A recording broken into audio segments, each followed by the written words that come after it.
Shannon Price joins me here at Albion Park, Friday Racing. Firstly, hello Shannon and welcome. And I'll get you to hold that mic up a bit for me. How you going? Very well, thank That's you.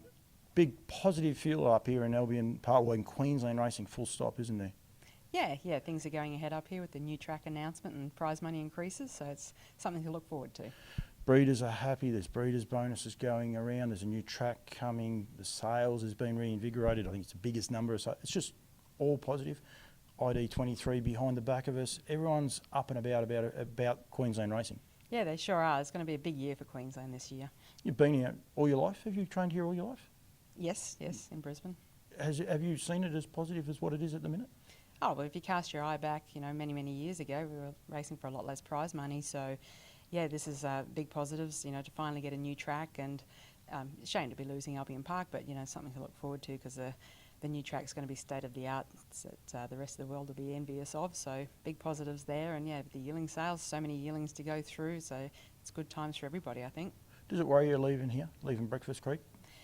Well, we get so set in our ways, we just automatically put the car on autopilot and end up at Albion Park. But when you argue with the traffic on the way home every afternoon that you come in here, yeah, it'll be a lot easier, not having to deal with coming into the city. Yeah, there's always pluses and minuses. I mean, there's accidental people that'll come here and the likes, but you can't grow it here. You can't.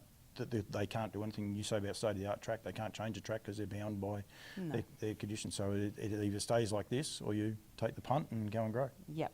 And everything's going to be brand new, so we'll have the training facilities there. So, it should grow the industry up here as far as more interstate trainers and overseas trainers coming and setting up. So it's going to be a lot bigger pool of horses, which means a lot more prize money and, yeah, just going to be good times. Reboki Standardbreds, what is the last part? Just Reboki, that's what you go by, is it? Yep, just Reboki or Reboki Racing Stables, whatever pops up. How did that come about? Dad just was looking for a company to start off, and he just went into the files and found Reboki and said he'll just become that. It works. Yeah, well, he named some horses Reboki this and Reboki that, and Mum put a stop to that. She didn't like it. So now they're just called whatever we call them. Yep, whatever comes up. How many horses you guys train? We've got 16 in work at the moment, so we're always chock-a-block full, and I've still got another 3 more to come in, so I have to sell some and just juggle it all around. So, that's enough. It's only a small property, so that's all we can handle, 16, and yeah. Do you enjoy it? Would you like to train more? No. No, you're happy. No, that's. That's enough. We put special attention into them. Nothing gets not looked at every day. So we're always hands on with every single horse, so we don't miss anything. And they like that. They're a bit spoiled. Pacers and trotters.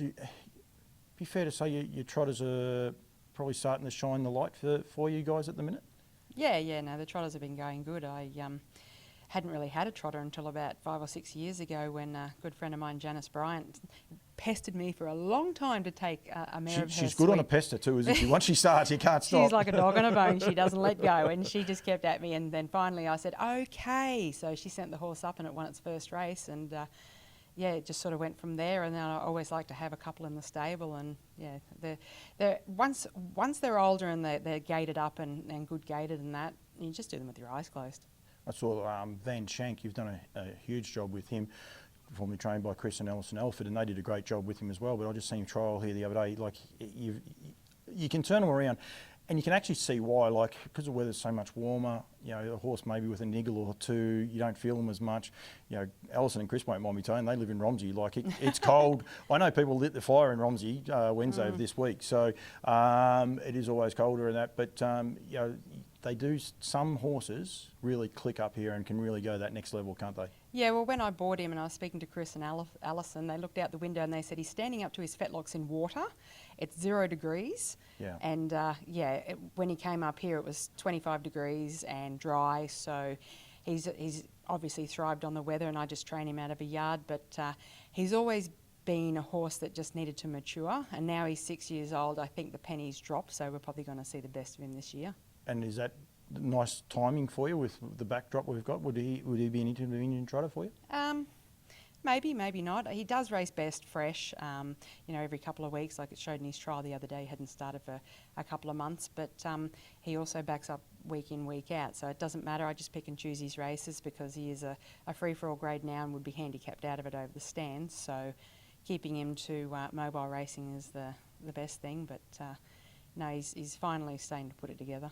The Inter-Dominion is coming, but there is a lot of other races coming. But while we're on the Inter-Dominion, do you have a couple earmarked for that? And are you excited about being on your back doorstep? Yeah, it'll be good. Like, the atmosphere when all the good horses and the interstate trainers are here, it's sort of a good blend of good racing and good social life. So that's always a good thing. But some moment somewhere he'll hang around for that. I'll sparingly race him this year just in the big races so he can have a good spell and come back ready for that. And I don't know if Speak the Truth would be far enough advanced to go in a race series against the free-for-allers at the end of the year because he's only 4 years old and he's still only medium assessed and got lots of other big races before then. And well, this is a problem that you do have too. Unlike other states where we have the winter off, you guys have got this brilliant winter carnival that must, in a way, before we get onto the winter carnival, it must make it a little bit tricky when you see then your carnival finishes and then New South Wales, Victoria. It must be hard planning for you guys. Like in Victoria, New South Wales, it's simple. Winter months, I will back off, or we'll throw a handful of them on the truck and come up and see you guys here in Queensland. But you guys here are racing and then try and get them through to Christmas as well. Yeah, it's a matter of just balancing it, like giving them a freshen up here and a freshen up there. But when they're older, they don't need the old 6 and 8 weeks off unless there's an injury or something. But there's it's basically every month of the year throughout Australia there's some type of carnival or big races. So I guess it's a matter of when your horse is ready to go or what you want to set them for is what you aim at. So knowing when our winter carnival is, and it is a great carnival. I've had many interstate visitors stay with us and say how good it is at the Creek Bar and that after the races. They don't get that at other tracks, so everybody looks forward to it and they say I'm coming back next year with a horse. And I've got people booking in now for the Inter-Dominion at the end of the year, so, and as I tell them, I'm full all the time, so but let me know and I'll see if I can squeeze you in. But it's a great atmosphere and a great event up here, so we pride ourselves on our winter carnival. And it is only growing, and it probably, I'll go back a little step, it is what you're almost targeting, if you like, because I know you've recently just purchased a horse from Victoria, a horse called Hide and Seek, a lowly assessed 2-year-old trotter. He was at the time, now 3-year-old. He won, you would have been wrapped with his win in the size heat. Unfortunately, everything didn't go quite fine to the plan for the final, but you've got a derby coming up here, the incentive to have more trotters. It must be so good to be able to then go and target horses that I can guarantee you 5 years ago you wouldn't have looked at a 2-year-old trotter to purchase to bring back here to race, would you? No, and it's just by accident that I came across him. My partner Mitchell and I were saying, oh gee, lowly rated horses are so expensive nowadays. And we said, have a look at this. Here's a 40 rater and they want $21,000 for it. And I said, oh no, it's a trotter. It's a 2-year-old. And I looked up its form and I went, ooh. I said, that thing goes good. So I rang them and spoke to them and put an offer and they accepted.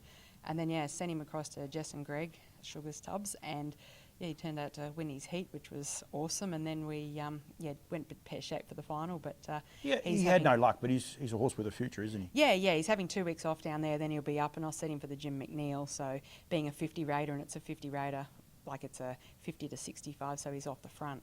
Well, he should be off the front. So it's within his grasp, but he's also Bathurst eligible, and then there's New South Wales Trotters Derby. I see that's $75,000 in May. So you've got a $50,000 derby, Trotters Derby here too. I didn't know that. Yeah, and that one's been announced, so there's no problems. There's a Derby and an Oaks, for $50,000 here. That's actually why I thought you must have gone taking. No, I didn't know that. Oh, gee, the news keeps getting better. It does. Well, and this is the thing. It's also positive. That's why I sort of went back that step. So so it is actually exciting, isn't it? Yeah, and then as the same with Van Sank, I bought him at the end of his 3-year-old season. So he's just turned 6. So you look after them and they keep racing and they reward you. And it's the same with this horse. Like, I hope he's sort of follows in the mould of Van Sank and can win every season and end up going right through to free-for-all. And if he does, he'll be a cheap horse. I hope we haven't put too much of a boom on him. We've just had him win in Bathurst, the Queensland Trotters Derby, the New South Wales Trotters Derby. No. But he's a lovely horse, and he's the right. But I think that's the beauty of it now, is that I suppose years gone by for everyone here in Queensland, they're probably looking for those middle class to faster class horses that have dropped off that perch a little bit, whereas now people can go and look at a 2-year-old trotter and know you can race them for 5, 6, 7 years competitively up here without travelling. Yeah. And then if you want to travel, you can have even more fun. Yeah, like, I mean, trotters do get on their mark when they get handicapped out of it with the discretionaries and when their assessment gets up high and they draw bad. But if you buy them at an early age and the right assessment, there's money to be made right the way through off them. And the more people that buy trotters, the more that will become a problem, because then there's the discretionary will turn, one horse will win, so it'll go back, and just, it's a great vicious circle. Rightio, we've still got heaps to cover off. You love these interviews too. You've got a horse going around the first, so I'll have to hurry up a little bit. Buying and selling horses, it is something that you do, and you do quite regularly. You should always turn your phone off too, that's mine, but we won't worry about that at all. Mine's on silent. To be honest, that's my wife. But buying and selling horses is something that you've done forever and a day. For as long as I've known you, you are always at sales buying, but you also sell. You're selling one in a couple of weeks with APG. How does that model work for you guys? Is it just supply and demand a little bit for you? You say, right, well, we've got to move a couple on to change our breed up, or how does that work? Yeah, exactly. You know, it's a lovely little filly that's in the sales. There's nothing wrong with her. She's been fully checked out, and she's comes with a A-grade recommendation. I haven't actually seen her lately. I've seen photos of her, but again, like, that is a mare that we don't own anymore. So, you know, if they're not from one of my current families, yeah, we sort of phase out families and that, and I guess she just drew the short straw, but she's a bettor's delight, and she's definitely for sale. I mean, I'm not selling her for less than what it's cost to manufacture her and get her to the sales, which nobody really does that, because, you know, you're there to make a profit, but she's, yeah, definitely on the market for the right dollars. This is one of the things I want to get out. Like Scotty Witt and Mark Barton had a conversation with him yesterday. The same thing. He's got these horses for sale because he wants to sell them. That's part of his business, but he's not going to lose on them. You don't give them away if they don't cover their X's. You're not going to give them away, are you? Well, car manufacturers don't manufacture cars and then sell them for half of what it costs them. They'd go broke. But again, I've got 6 at the same age, and yeah, I just have to, you know, move some on and buy to fill up, you know, for the years that we don't have enough when we breed them. Like last year's yearlings, I had 1, so I had to buy another 3. So that made up for the numbers. Technically, you didn't have to, but you just said you had to justify it. Yeah, you never have to buy horses, but I seem to have a bit of a bad habit of it. I know. This year in Queensland, Sunshine Stars is going to be here. Biggest sale they've had. That's going to be March 11 and 12 at Magic Millions Complex. I was out there, so it's going to be a lot of fun. That's for sure. It's a beautiful complex and that. You've got to wear a couple of hats there. Like, hopefully you're there buying, and I'm sure a lot of people will be happy to see you there putting your hand up. But you're also involved in a syndicate, I suppose, that are offering 2 fillies up for sale. Yes, the Embracing Pacing Syndicate.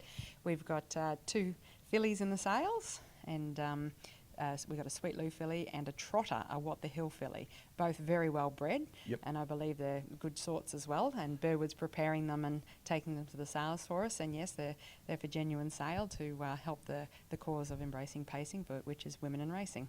And that's to keep women in racing and to get, I suppose, keep the wheel turning and make it fun for ladies to come here.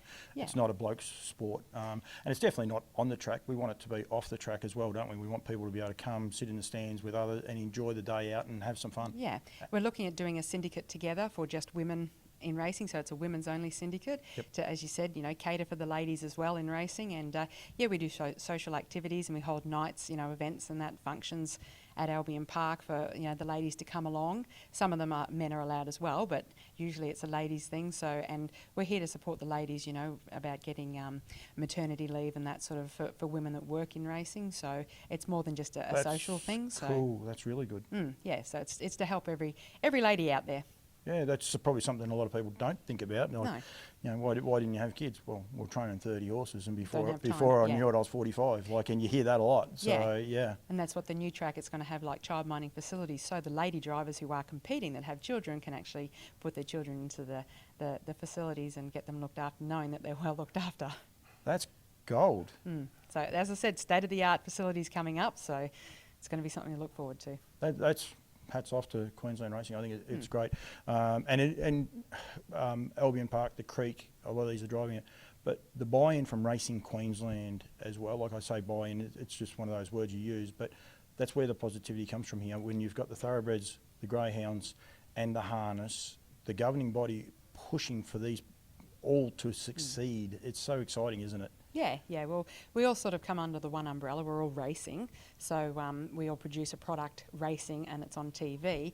But obviously, some are bigger than others, and you know we're all fighting for our slice of the pie. And the better we do, the more we get. Yep. The more prize money, the more everyone benefits. But it's not necessarily the better you do on there or the TAB turnover, although they do want that to keep growing. It's the better these things like looking after ladies and things like that, thinking outside the square, which then means everyone thinks outside the square to keep evolving. Exactly. And that's why it is growing, and that's why it's prospering. And I was at Magic Millions yesterday and met Sophie Swain, and you know they're going to be there to help people to understand. So the sales are on, people can come to the sale and purchase a horse, but how do you get a trainer? How do you do it? Like it's easy for us who know it how to do it. They're going to be there to help guide them, potentially know where there might be a spot in an ownership of a horse. Yeah. That's sensational as well. Yes. We need to sort of open up that bridge a little bit between us and them, you know, us in the racing industry and them, the general public, to, you know, reach out to them and show them that, you know, it can be a good time had and, you know, watch your horse race and that. And it's not just for men, it's for women as well. And kids. You know, everyone, we want them all involved, and that's what I think is great, because I remember, I don't know how you were when you fell in love with one. I think I was about 12 when I fell in love with a harness. I think it was before I was born. Blame Mum for that one. That's her fault. Shannon, thank you. Good luck. You got one going around in the first that you purchased from Nutrien last year. Actually, the year before, sorry. Yeah. Now they're in a new year. Yeah. And then you've got another one that goes okay as well, that you purchased that same year. So a little bit of positivity hopefully for you. But March 11, for the guys with the Sunshine Stars, March 11 and 12, that sale is on. But if you want to get in touch with Shannon or anyone here in Albion Park, the door's always open, basically. Just get in touch with Racing Queensland, they'll put you on there. Have a chat to Shannon. She's always got a very cheeky smile, that's for sure. So it can get her into trouble too, but that is a totally another story, so we'll leave that one well alone. Shannon, thank you very much for joining me. Good luck with a couple of horses you got racing today, but good luck in the future. And hopefully I'm back here over the winter carnival and we'll have a catch-up. For sure. Thank you.